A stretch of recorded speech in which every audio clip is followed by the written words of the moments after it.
மகா பெரியவா.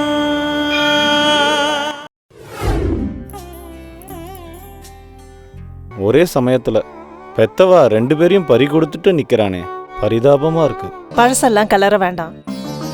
எல்லாரும் அதை நினைச்சு மனசு வருத்தப்படுறதை விட இன்னைக்கு எல்லாரும் ஒன்னா இருக்கோம், அதை நினைச்சு சந்தோஷப்படுவோம். தாத்தா, ஸ்ரார்த்தம்னா என்ன? ஸ்ராத்தம்னா என்ன, எதுக்காக பண்ணணும்னு மகாபெரிவா தெளிவா சொல்லியிருக்கா. தென்புலத்தார் தெய்வம் விருந்தொக்கள் தானென்றாங்கு ஐம்புலத்தார் ஓம்பல் தலை. சாஸ்திரம் அப்படிங்கிற சட்டப்படி நாம கொடுக்கறது கண்டிப்பா பித்திருக்களுக்கு போய் சேரும்.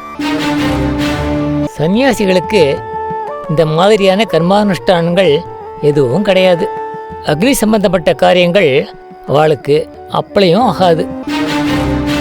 பெற்றோர்கள் ஜீவிச்சிருக்கும்போது அவ குழந்தைகள் பணிவோட அவ சொல்றபடி கேட்டு நடந்துக்கணும். அந்த பெத்தவா லோகத்தை விட்டு போனதுக்கப்புறம் சாஸ்திரத்தில் சொன்னபடி தர்ப்பணம், சிராத்தம் இது எல்லாத்தையும் தவறாம செய்யணும். மகா பெரியவா.